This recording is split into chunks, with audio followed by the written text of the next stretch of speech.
So we'll start the meeting discussion.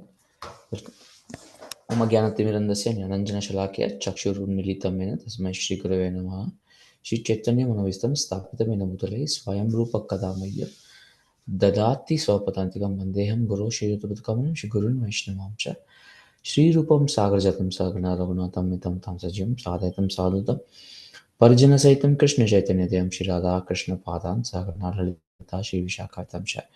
हे कृष्ण करुणा सिन्धु दीनबन्धो जगत्पते गोपेश गोपिका कांता कंदनोस्ते तप्त कांचन गौरांगी राधे वृंदावनेश्वरी वृषभानुसुते प्रणमामि हरिप्रिये वाञ्छाकल्पतरुभ्यश्च कृपा सिन्धुभ्यश्च पतितानां पावनेभ्यो वैष्णवेभ्यो नमो नमः.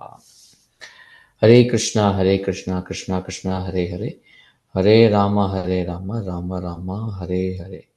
So welcome to the Bhagavad Gita class. Right, today we will be seeing text 22 to 25.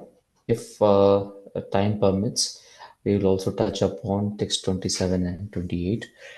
So we are still in the section 11 to 30 of in the slokas 11 to 30 of Bhagavad Gita chapter 2. In this, the main focus is um, Shri Krishna, Lord Shri Krishna is explaining Arjuna that that the death is inevitable. He explains difference between the soul and body, and then he emphasizes the point that compassion to the body is of no use because body is anyway going to die. So we need to focus on the soul, which is indestructible. So he gives him a Atma Jnana. Compassion for body is useless. That is the emphasis here. So in this section now, in the previous classes, we were seeing different aspects of the or the different characteristics of the soul in 17 to 21. We just saw how the soul is special and what is the size of the soul and what is the material of the soul and so on, and how the soul pervades in the body. So those are the things that we saw in our previous discussions. Now we will be talking about in text 22 we'll be talking about changing of bodies, and Krishna is giving a very interesting analogy here, which is changing of clothes. And there is something called as a term called as metempsychosis. This metempsychosis is not new to us. It is not new to the world. It is quite an old term, but we will discuss about this. It has something to do with our text 22 of the Bhagavad Gita, chapter 2. Then text 23 and 25 to 25 talk about similar concepts. So we have clubbed it together. The main thing is we will once again continue the topic of eternal soul. Then there is something called as extremophile. Extremophiles. We will like to understand this, and this is a pointer towards current day discoveries of different types of living entities, and then we may probably do a induction through this and maybe an inference through this. Then Nanu Sositu Marasi. This is line which Krishna will be repeating multiple times in this specific section. So going back to the shloka number 22. वासांसि जीर्णानि यत व्याय नवानि गृह्णाति नरोपराणि तत शरीराणि विहाय जीर्णानि anyani samayati navani dehi. So here the old and useless clothes are talked about, and old and worn out bodies are talked about. So as a person puts on new garments, giving up the old ones, the soul similarly accepts new material bodies, giving up the old and useless one. So This is the process of transmigration. And we generally use the words transmigration and reincarnation interchangeably, but the focus of both are different. In transmigration, it is the journey. One of the common event in the world right now is the migration of birds from one place to another. And also people migrate from one place to another if there is a calamity or a war or pestilence. So they migrate. So it is the journey. Or there are animals which move from one place to another in search of food. So these are principally it is a travel. So transmigration talks about travel of soul from one body to another. Trans means across. Transmigration of the soul then takes place across 8.4 million species. So it's a difficult journey which the soul takes.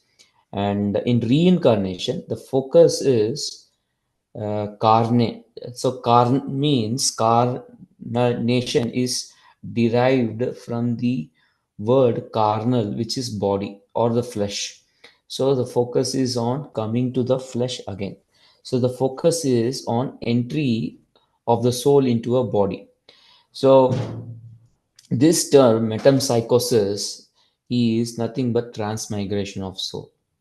So if you go to Wikipedia and go, check, you will find this description. So it is referring to the concept of soul moving from one body to another. And so this metempsychosis involves the idea that soul can inhabit different bodies throughout different lifetimes. So there is a multiple birth and multiple bodies, and soul is traveling through that. Um, and there are many terms which emphasize that birth is not the beginning and death is not the end. So we need to. The point here is that reincarnation is not something which is taught only in Bhagavad Gita or the Vedic literature. There is interest in the scientific diaspora about this reincarnation or the presence of soul and difference between soul and body and so on, or the metaphysical view of life, and this is termed as metempsychosis. And metempsychosis is one of them, not it is termed as metempsychosis is one of the metaphysical subjects. Now, the what happens thereafter?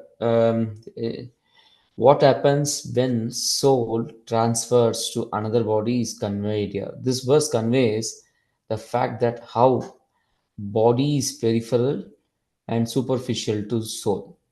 Dress is important to us, but we do not have a permanent relationship with the dress. So I wear a dress today and then I change it once it becomes older or dirty, or I get up early in the morning, I change throw the old dress and put on fresh dress. So the essential person is different from the dress. So if we consider body as a dress, then the essential person is different from the body.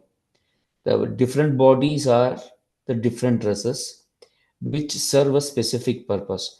For example, I travel in India, if I travel to north of India, to Himalayas, the weather is very cold. So I need to wear woolen clothes or warm clothes. And if I go towards the west part of India where there is a desert, then I need to wear cotton clothes. Then if I come down south to towards the Western Ghats, there is a lot of rain there. So maybe I require a umbrella and to go around the place. So the dress changes. This is on the climatic condition. Sometimes on the occasions, if it is if it is a morning, if I'm going to take bath, then I wear a different type of dress. When I'm going to do mangalarti, I wear a different dress. If I go for book distribution, I wear a different dress. So this is the attire. This is based on time, place, and circumstances. So dress changes, but the person remains the same. So based on the purpose and inclination, we choose different dresses. So in any situation, we are different from the dress.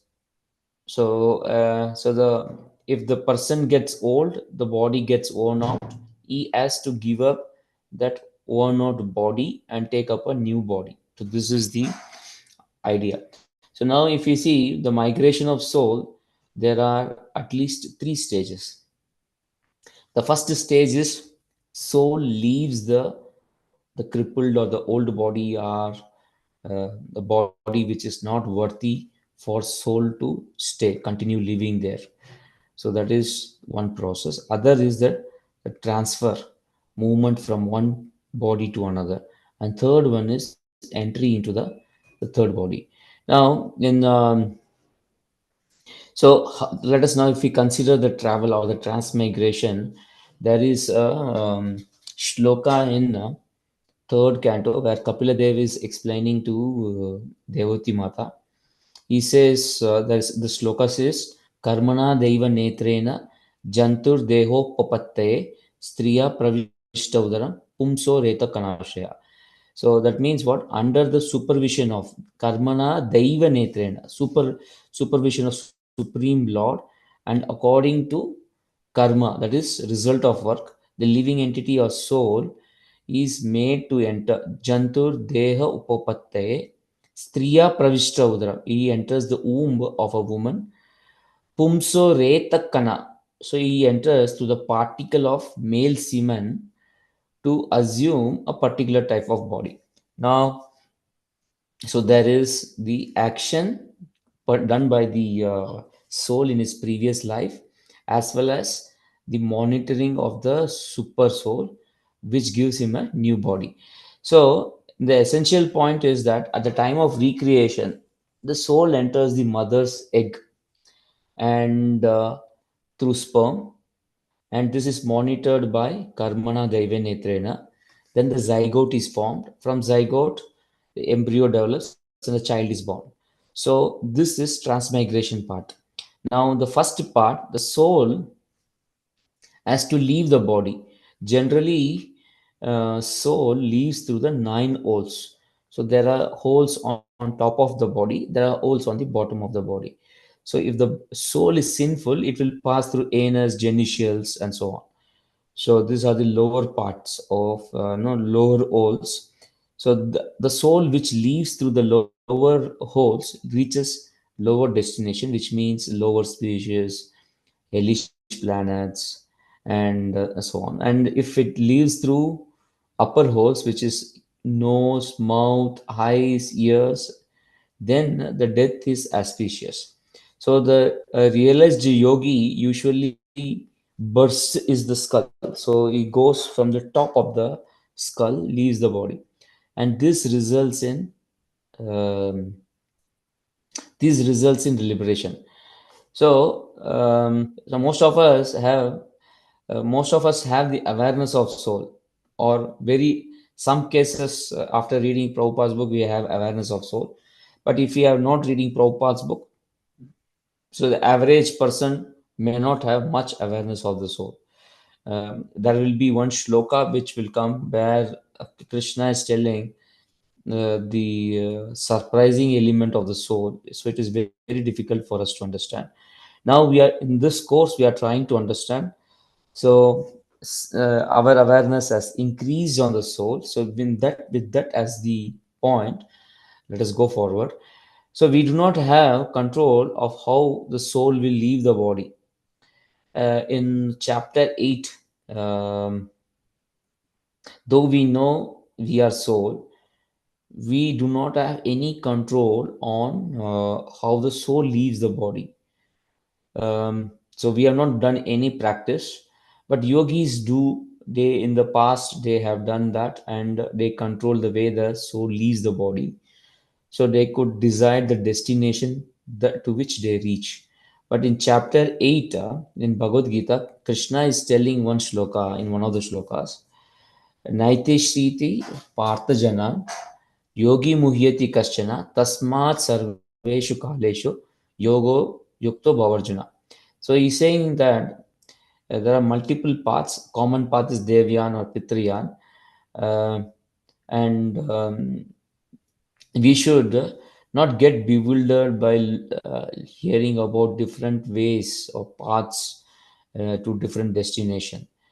If we focus only on devotion, then Krishna, Tasmat Sarveshu Kaleshu Yogo Yukto Bharjana. So Krishna advises Arjuna to practice yoga, and it will boil down to the point that Krishna Arjuna has to practice Bhakti Yoga. Actually, in chapter 6, it is a Yoginam Api Sarvesham, it comes. Madgate Rantaratmana Shraddhavan Bhajate Yaman Same Yuktatmana Mata. As well as in chapter 8, beginning, there is emphasis on bhakti. So bhakti yoga is very important. So as a devotees, though we understand soul, we read Prabhupada's book, we do not have any control over how the soul leaves the body. But if we know that at the time of death we need to remember Krishna, that is sufficient. So from Prabhupada's book, though we will learn what is soul, we also learn that at the time of death we have to remember Krishna. Antakale chamameva smaran muktva kalevaram ya prayati samadbhavam ya nasti atra samshaya. So the soul then travels. So now it leaves the body and it travels, and now it has to get into another body. The soul travels to a body which is decided by desire and karma, and so karma decides the karmic desire, karmic destiny. So there is, let us take the analogy of dress once again.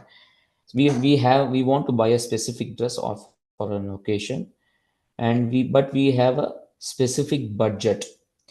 So this budget here is our karma account, and our desire is the other, no, our interest. What is our interest? So we are dressed for and dressed by our desires. That means if we want to be politician, we practice, we practice being politician, and then we enter into politics, or we enter into a specific position in the government as a politician. So we are dressed for and dressed by our desires. So if a man dies thinking of his wife, so he is dressed for. He is now, this thinking results in dressed for a wife, that is female body, and he is so much attached to it, so he gets a wife's body in the, or lady's body in the next birth. So what we think at the time of the death is dependent on how we have spent our thinking throughout our life. So it is not that at the end of life we will be able to think of Krishna. No, we need to practice this, and it should be, it should be very well registered, so that at the time of death we can think about this. So the relationship between the body and soul is very superficial. It is ephemeral relationship. What is eternal relationship is relationship um between uh, soul and Krishna. So this is what we learn by reading Bhagavad Gita, and this is what we need to internalize.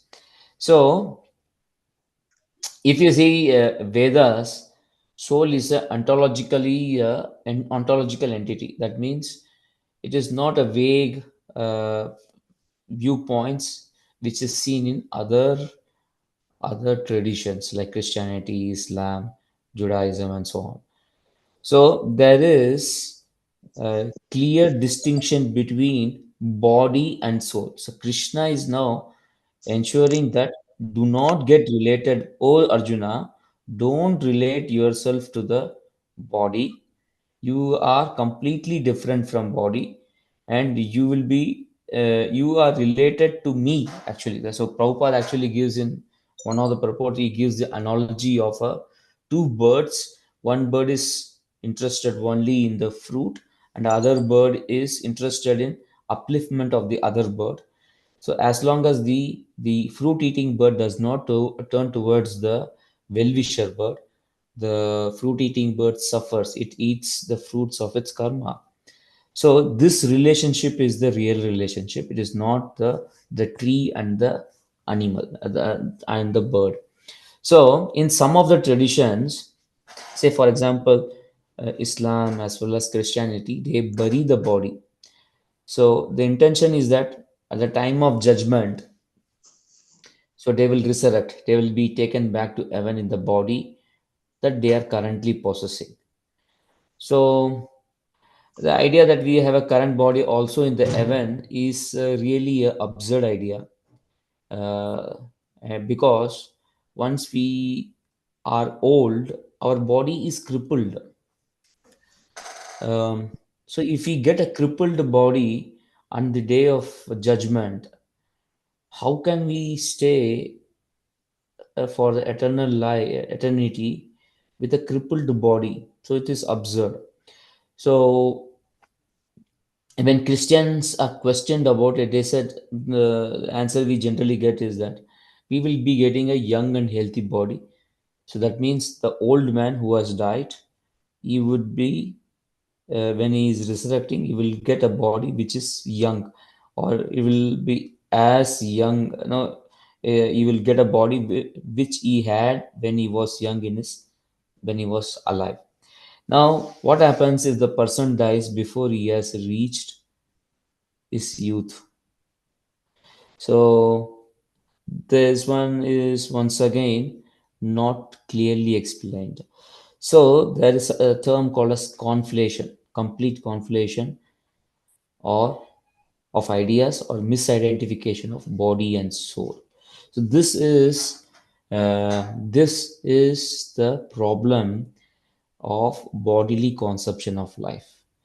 So that means even if we are religious, if we do not come beyond the level of bodily conception, the religion is completely misunderstood.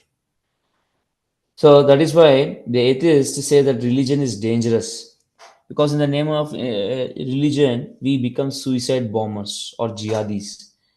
And there, this young people, they are young people. Their brain is washed in believing that if they die doing such an act, they will go to eternal heaven, where they will be enjoying virgins in the heaven for eternity. So the impression is that there is nothing wrong in dying now, if we have to remain in heaven for eternity only for, and hence have a eternal enjoyment. So this atheists say this type of religion is not a good sign, because it results in suicide bomber who are killing people in large numbers. So this type of religion only contaminates the minds of people. That is what atheists claim. And uh, and this pleasure, they do not know whether it is reality. It may be imaginary pleasure. And most of the time, how can we live, if we go with karmic understanding, how can such a sinful act of killing innocent people will result in swarga, or movement to a movement of a soul to heaven? It will be actually dragged into the deepest part of the hell. So there is complete misidentification of the bodily, misidentification of body as, no, we as body. Is this the way we believe the afterlife and take actions in our current life? Actually, the actions in our current life decides our next life, but not the way which is portrayed in the Abrahamic religion. So thus the link between action and afterlife is there, and this link needs to be understood only when we come out of the material conception of life. So that means what? We are not body, we are soul, and if I identify myself with the body, I will be only thinking of the pleasure I can get from this body. But the idea of soul is so nice because it brings in the conception of spirituality in our life. It brings in the concept that real enjoyment is not what we see or experience with this body, but the real enjoyment is at the spiritual level, at the spirit soul level, where the spirit soul engages in the service of supreme personality of Godhead and is followers. So this is what is the real education. So this requires complete re-education of our head and redirection of our art. Otherwise, the purely material consumption, bodily consumption based religions results in only perversion. So we need to distribute. We have the important responsibility of distributing Prabhupada's books so that this understanding, the proper understanding of soul and body is there, and we understand that uh, religion is beyond bodily and material conception. There is a new dimension which is a spiritual conception. Yeah. So if we see this misunderstanding, how it has resulted in atheism. People see that it is better not to follow religion. We will become atheists. But the worst killers in the recent time, like Mao Zedong in China, Stalin in Russia, Hitler in Germany, they were all 100% atheist. They killed millions of people. So the bodily conception of life, whether it is related with religious belief system or no religious belief system, will result only in destruction. First, destruction of the people, and then destruction of the soul. So we need to understand the religion in the right sense. Then only we will be able to value life, and we can consider the life as a sacred thing. Now, according to atheism, Darwin's theory of evolution, all these are pertinent. So, which considers life is a chance product, and then enjoyment is the only goal. So if the life is a chance product, then what is going to obstruct the unnecessary killing to get enjoyment? So the unnecessary killing could be to kill human beings to get to power, or kill animals for satisfying the requirements of the tongue, or kill abort children, babies in the womb to fulfill the sexual enjoyment. So this results in loss of morality. So material consumption of life only will result in the more and more problem. So therefore, Bhagavad Gita, we need to understand the compassion which Arjuna was telling is such a far-stretched problem, because it may result in atheism, it may result in a distorted religious sect. That is why Krishna is shattering this conception of material right from the beginning. He emphasizes that we are not these bodies, we are souls. So this purport is very, very important. It directly destroys the material conception of life, bodily conception of life. I go to the next shloka, 2.23. Nainam chindanti shastrani, nainam dahati pavaka. I'm just sharing my screen, sorry.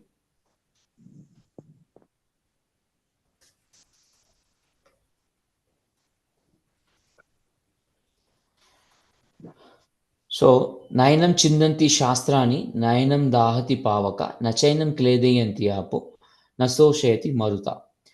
The soul can never be cut to pieces by any weapon, nor burned by fire, nor moistened by water, nor withered by wind.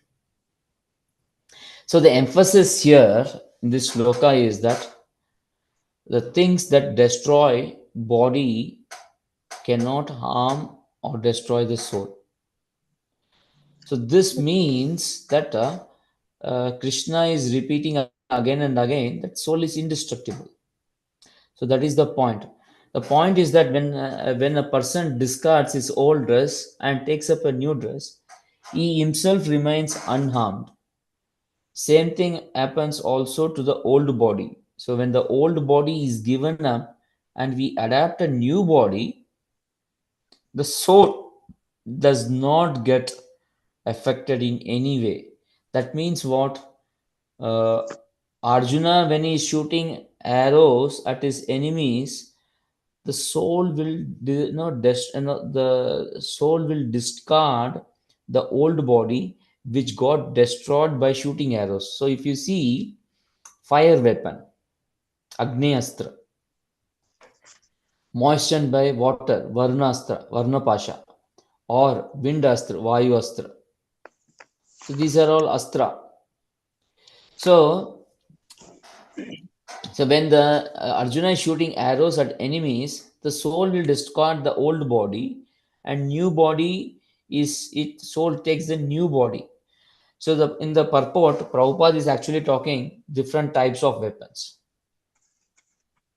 You can see flame weapons, rain weapons, tornado weapons, and so on. So it is there in Vedic literature.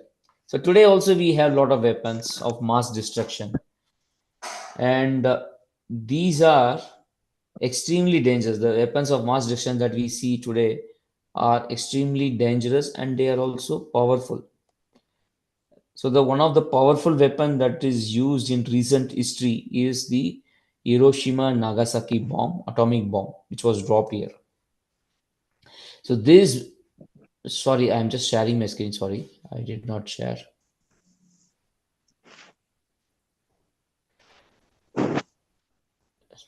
So recently, so I was just reading this shloka, Nayanam Chindanti Shastrani, Nayanam Dahati Pavaka, Nachainam Kledayanti Apo, Nasosheti Marata.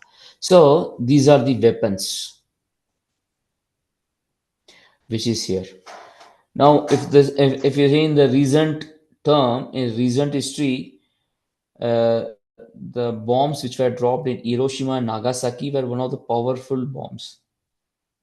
Even today, there are radioactive fallouts in Japan. People are born with defects. So, America, after this, has tested one more bomb, powerful weapon, and it tested this in a island. After the testing, the entire island was destroyed from the world map, has disappeared from the world map. So the weapon has shattered the ground of that island into so many pieces that it simply sunk into the ocean. So that is the level of power we have. So in the past also we had a lot of powerful weapons, flame weapons, rain weapons, and so on. But these weapons were in the hands of Kshatriyas. Kshatriyas means what? Shatatrayate, the one who will protect from being hurt. So there were innocent people. Kshatriya will protect those innocent people. Generally, a child, old man, women, cow, Brahmana, these are weak people. These are considered weak people. So Kshatriya will ensure that these people are protected. But today's weapons are mainly targeted on the innocent people.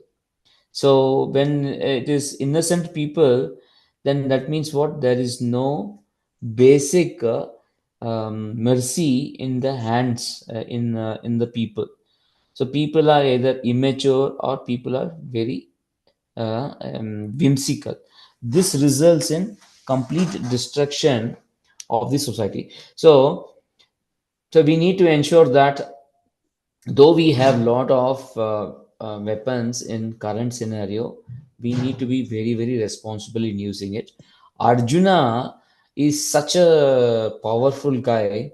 He was not interested to kill his own, no, kill his enemies who caused lot of harms to him. So this is the way the kshatriyas of now Vedic age used to handle things very responsibly. But today we don't have that. So that is one important thing that we need to learn from Arjuna. So now, what is this atomic weapon that we see? So Srila Prabhupada is talking at a length on the atomic weapon. He tells that this atomic bomb is a kind of a fire weapon. So it is a kind of a fire weapon. That means what? We are manipulating the material world, or earth, water, fire, air, ether, and trying to use it for generating a power and then divert this power for killing. So this according to Prabhupada, is this atomic bomb is once again a manipulation of fire energy. That is why he calls it as a fire weapon. Now, if we take in this if we take atom bomb, there are two things that we need to know. One is the prakriti, other one is jiva. Prakriti is, in this case, atoms or electrons and the contents of the atom, and jiva is human being.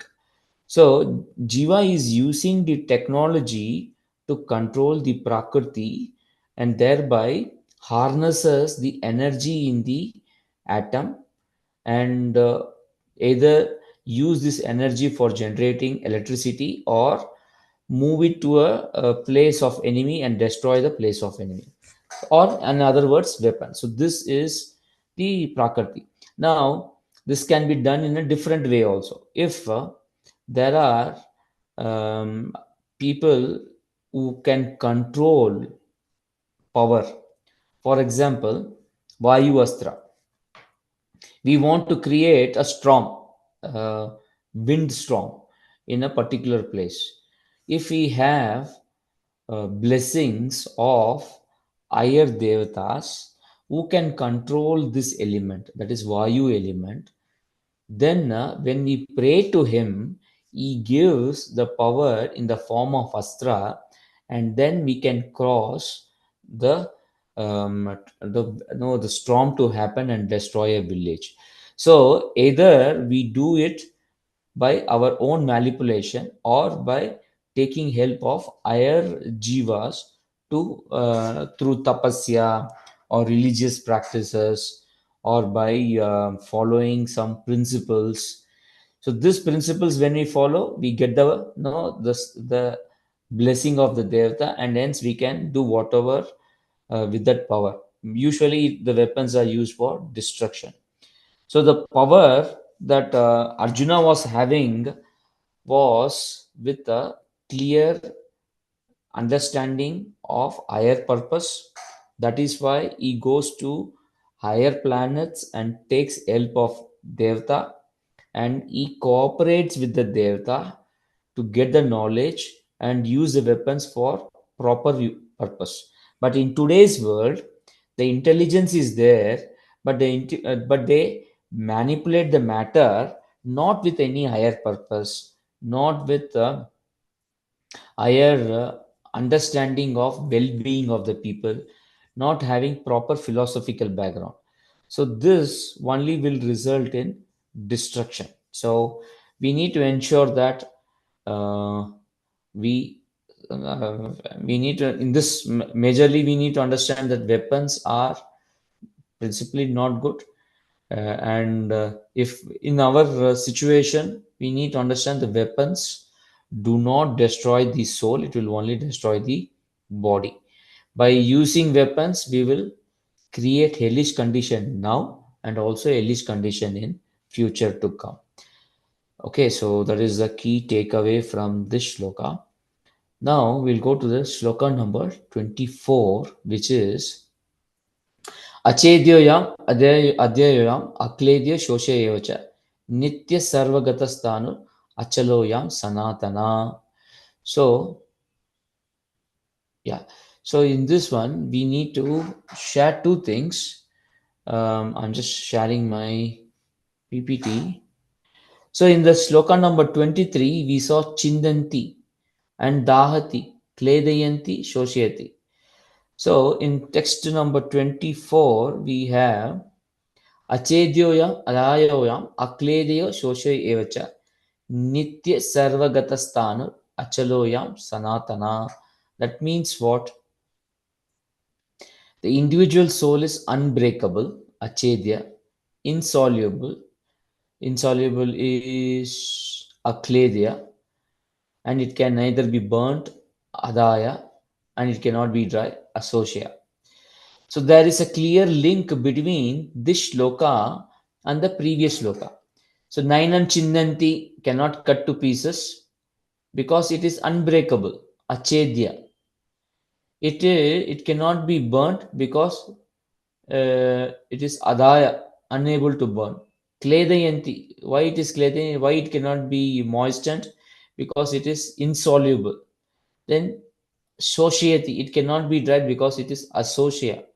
So both in one of the shloka, the shloka number 23, Prabhupada, Krishna is giving the characteristic of the soul, and and in 24 it tells why it cannot be done, why the soul cannot be attacked by these type of weapons or these type of material elements. Now if we go back to the shloka, there are two more terms, Sarvagata and Sanatana. So, and then there is one more thing, Nitya. Nitya means eternal or everlasting. Sarvagata means all pervading, and Nitya Sarvagata Sthanu unchangeable, Achala immovable, Sanatana eternally the same. So the first one is talking about the weapons, and then Krishna is talking about something which is very, very critical. In this, one important thing that we need to see is Sarvagata, all pervading. So, what does all pervading mean? How do we relate? How do we know? How do we say that it is all pervading?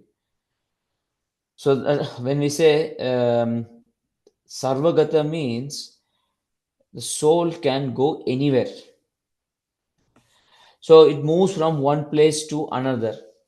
And in our previous shloka, we have seen that Vasamsi Jirnani Atavyaya. It moves from one body to another and then it remains in one place. But Sarvagata means it moves everywhere. So how do we relate these two? So Srila Prabhupada gives explanation based on Baldev Vidyabhushan and Vishwanath Chakravarti Thakura. It means that the soul can go anywhere and everywhere, and it means soul can be is capable of living everywhere. So if we say fish is living inside water. So if we have a body which is suitable for that particular climate, soul can go and live inside that body. That means in a fish, it can go and live inside water for long time. Same way, in a polar bear body, the soul can go and live. So it can live in water, it can live in polar condition, in desert condition, in a cactus plant. It can go and live there. It can go and live in a snake which lives in the desert. So there is recent study done. Here, if you see extremophiles, these are examples of that. So there are conditions which are extreme, high temperature. So 110 degrees to 121 degrees. It is much more than 100 degrees centigrade, the boiling point of water.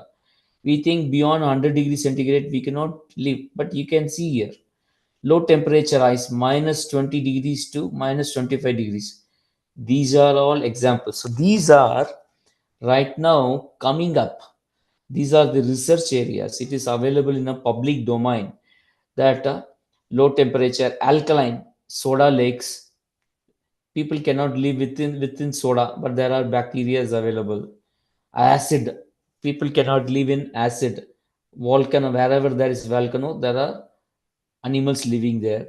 Ion radiation areas, x-rays will destroy living cells, but we see it is available. So many bacteria are there. Then high pressure, deepest part of oceans have very high pressure, but still in that place it is living.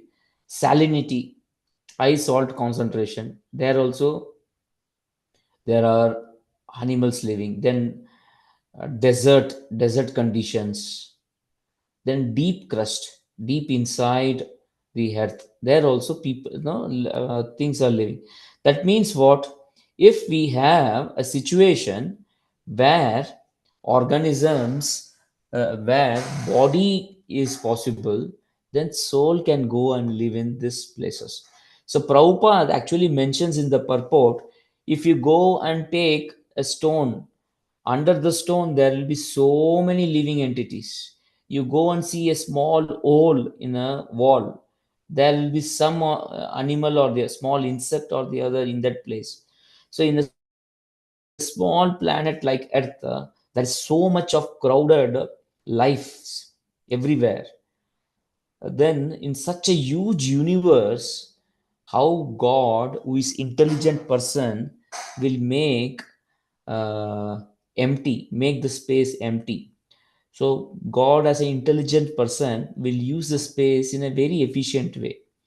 So why, it is paradox? Why we say that the half of the, or no, major part of the universe is empty? That we are telling, which is once again not a right dimension, right way of understanding. So life is there in all other planets. So now if you take Stanu, unchangeable, this means that soul will not undergo any changes which body undergoes. So usually what are the changes the body undergoes? Birth, death, old age, disease. It dwindles, deteriorates, and then it finally no, dies. It dies, but the soul never undergoes any of these changes. Then Achala, immovable. Krishna is telling Chanchala hi mana Krishna, no, Arjuna is telling Chanchala hi mana Krishna Pramati Balavadridam. So Arjuna is telling that I am not able to control my mind. It is not possible to control my mind. But we say soul is Achala. So this does this mean that absolute immobility? No. The meaning is that when the body gets destroyed, soul moves to another body. So how do we understand this from Bhagavad Gita? In Bhagavad Gita, there is a shloka which says, Urdhvam gacchati sattvasta, madhyam tishtati rajasa, jaganyam gunavrittista, adho gacchati tamasa. This means what? The souls which are in a mode of goodness travel to higher planets. The soul which has karma, good karma, neutral karma, they remain in earthly planets. The souls which are in mode of ignorance, they still remain in they will go glide down to the lower planets. So this does not mean achala. So once it enters into the body, it remains achala there. Now, now we will also see that uh, death happens, the soul moves from one place to another. So how does it this movement happens? The pasha that Yamadutas throw are uh, the ones are material, but the soul is spiritual. So how does the Atma get locked into the Yamadutas pasha? So Atma is stuck or hooked on to the subtle body because Atma has desires. Because of desire, there is ego, and then and it because of the ego, it records everything in the mind, and then it has intelligence so that it can fulfill its desire. So the soul is stuck with the subtle body. So when the Yamadutas put the pasha, they put pasha on the subtle body and they drag it out. So when they drag it out, the life goes out through one of the holes of the body. So when we practice bhakti, our desires are in fulfillment of Krishna's desire. So ego goes off. The false ego goes off. Mind does not have any record of desires, dreams, or anything. Therefore, mind is completely becoming zero. Intelligence is dovetailed for Krishna consciousness, so intelligence becomes purified. So, since the subtle body disappears for the devotee, the Yamadusa's pasha cannot work. That is why we should practice devotional service. So the first thing that we need to do is chant Hare Krishna, read Prabhupada's books. Then we will understand all this properly, so that our false ego disappears, our intelligence becomes dovetailed for Krishna, and our mind is free from any desire. So mind, no more desire means no more mind is required. So Yamaduta's pasha will not work and we will go to Krishna. Okay, I stop here. I thought of taking sloka number 25, but we are running short of time. I will stop here. If you have any questions, you can please ask. Hare Krishna Mataji, thanks for joining. Hare Krishna. Mataji, any questions you have, please ask Mataji. Mm, Prabhuji, this is not in our means personally asking Prabhuji. Hmm?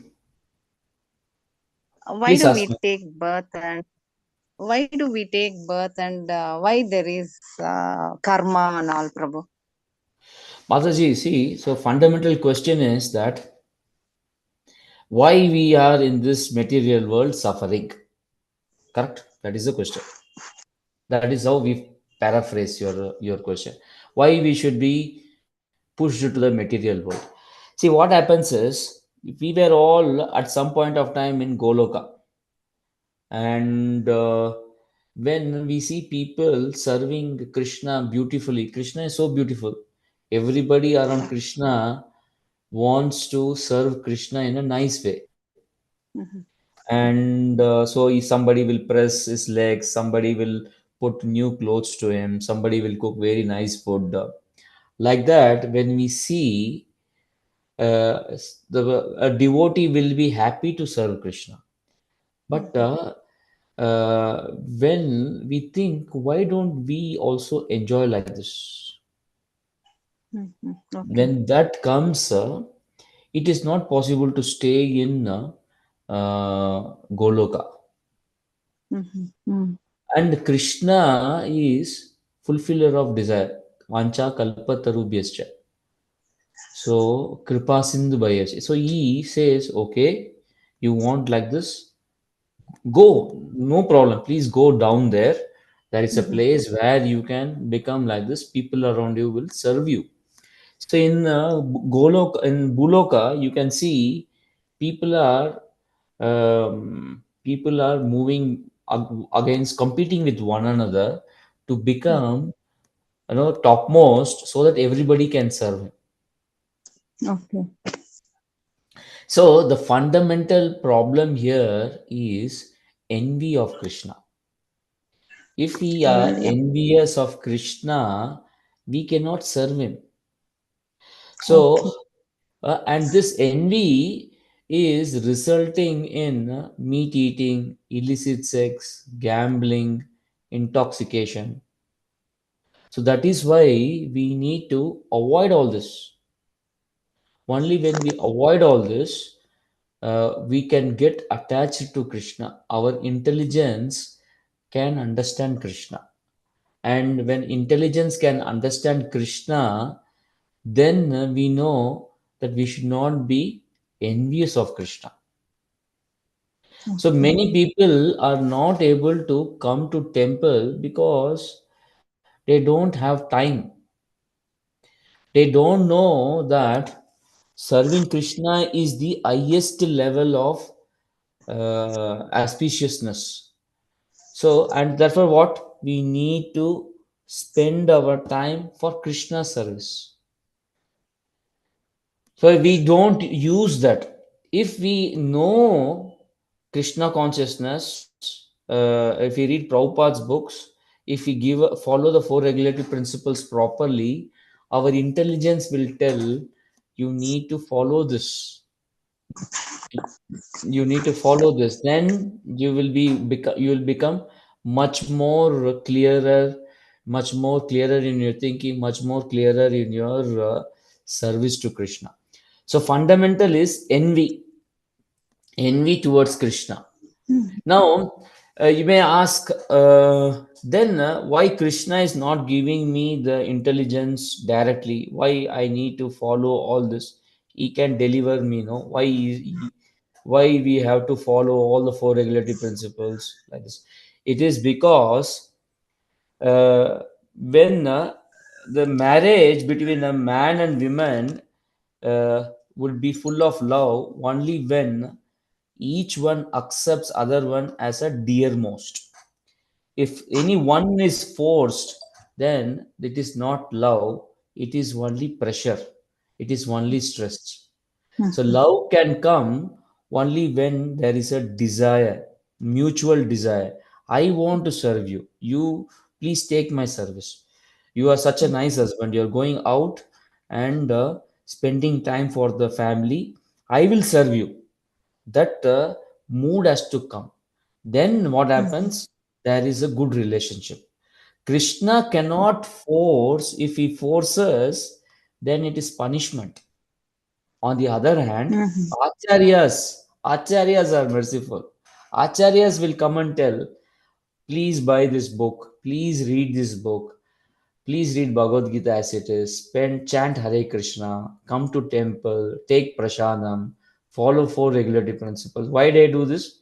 Then only we can start serving Krishna. Otherwise, we will not know. Krishna will never come and tell, chant Hare Krishna. Mhm. So it is only acharyas like Madhvacharya, Ramanujacharya, Srila Prabhupada, Bhakti Siddhanta Saraswati, Thakur. They all are merciful because they only want everybody to chant Hare Krishna and go out of this suffering. And Oh. we in this specific case, Chaitanya Mahaprabhu is Krishna himself, Mm. Avatari. He himself comes and tells chant Hare Krishna. So we need to be very, we have to read Veda Vyas. He comes as Veda Vyas and gives Srimad Bhagavatam, Bhagavad Gita. So that way is mercy manifest like that. Mhm. So this is how that Mataji. So it is in our hands. Okay. Our suffering or our deliverance is in our hands. Krishna is always there to help. But we need to take the first step. Mm. Okay, Prabhu, I understood. There was a question always in this. Why should we take birth and why should there be a karma and all? I Yeah. got now. Okay. Hare Krishna, Mataji, you have any other question? Santoshi Mataji. Hare Krishna Prabhu. A little bit personal question, Prabhu. Like Yes, please. today, I have been to Vijayalalita Mataji's house. Hmm. So the moment I saw the dead body, so I knew like it's a body of it's the material body, and the soul is somewhere near the body. Hmm. So I did not feel like I knew that fact.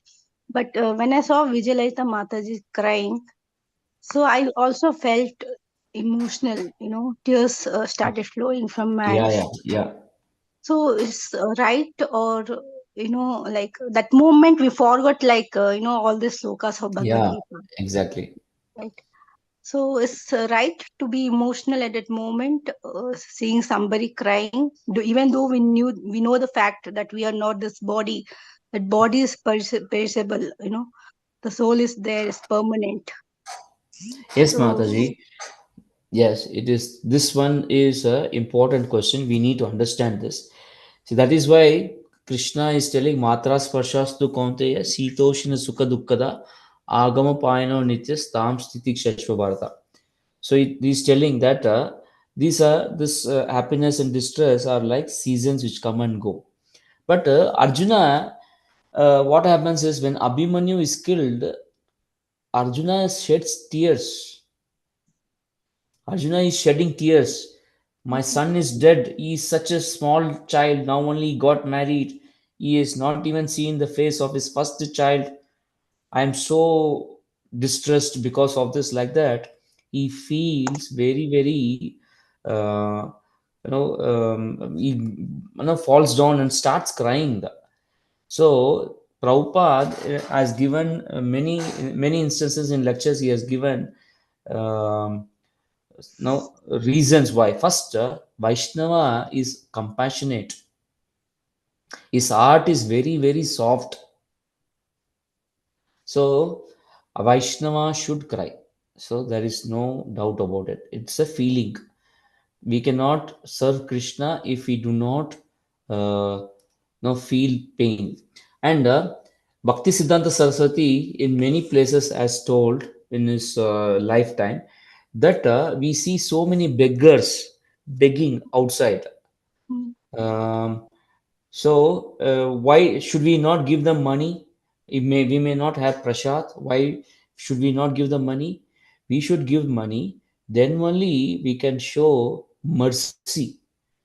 So the compassion, mercy which is there, if we are not helping them even this, then how can Krishna come and reside in our heart? Krishna cannot come and see the heart. When we see somebody in distress, some pain, we should feel for it. Then only our heart is soft. That only tells that our heart is soft. Krishna will only come and reside in a soft heart. So that is very important, Mataji. Crying is important, and and we also have to express our all confidence to Mataji, saying that you have to be now onwards focused on your work. You don't have Prabhu. You have to take all strength and continue. You have a child. You have to take care, like that. We have to give her confidence. So this mm, also can come only from devotees. So that is why Krishna is telling Matra Sparshas tu Kaunteya Sitoshna Sukha Dukkada Agama Payanonitis Tam Stitik Shashvad. So we need to tolerate it, tolerate this, and see how our activities now onwards will ensure that the departed soul gets a good body. That is what we have to see. Mataji, I have a very interesting topic on this. This has happened in ISKCON, in our ISKCON. This is one of the um, lady devotees, female devotees. mm. She is from, I think, Czech Republic. She was married to a devotee, and soon after the marriage, she became pregnant. And what happened is that the child was diagnosed that it has no kidneys. The child embryo, when it was growing itself, it was diagnosed that there is um, no kidney. So this Mataji goes and asks the Guru Maharaj whether I can abort the child. What do you think? Maharaj says you should tolerate this. It is because of your karma you have got a child like this, and this child is going to die as soon as it is born. That is also the karma. But the good thing here is that you are a devotee. So therefore, that means what? Throughout its life inside the womb, in your womb, it is going to hear chanting of Hare Krishna. It is going to listen to your Bhagavatam study. It is going to listen to Chaitanya Charitamrita study. Therefore, the child is going to become burn all its karma, and it is going to become a good devotee. So, and then it will be only taking prasadam. It's going to take whatever Mataji is going to take, that prasadam, only that child also in the womb is going to take. So she continued that, doing that, and as soon as it was born, within 3 to 4 hours, the child died. But it is a glorious death because it has understood who is Krishna. It has understood at the soul level. Body wise, it is very, very weak. It cannot do any understanding. But it knows that Krishna is there, Prabhupada is there, chanting of Hare Krishna is important, Bhagavatam is important, taking prasadam is important. And this Mataji also, by holding the child in her womb all these days, has gone through, has tolerated the pain, and she has, her devotional service became much more perfect. So, devotee's life, whatever material circumstances come, it is only improving their devotional service. So, in this case also, when Mataji was taking care of Prabhu in hospital, she must have chanted Hare Krishna, she must have given him prasadam, she must have chanted Bhagavatam, Bhagavad Gita. So, it is very, very auspicious. That is what we should see. So, that is advantage of being in association of devotees.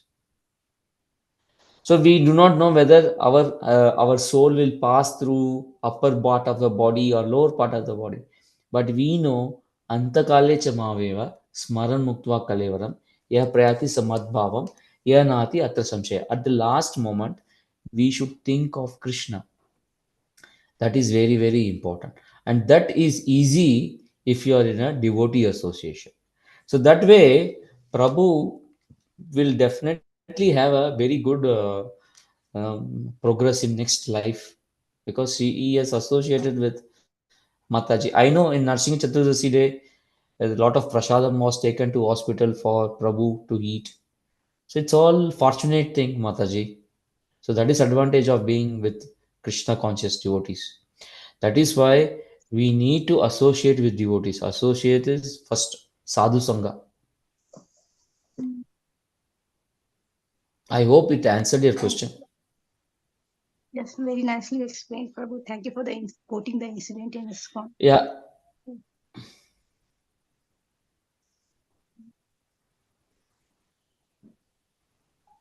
So that is why we should read Bhagavatam, Bhagavad Gita regularly, chant Hare Krishna regularly. So if you don't have Bhagavatam, please buy set of Bhagavatam, keep it with you. We do not know when these type of things come in our life, but we must be prepared. So that is why we must have these books readily available with us.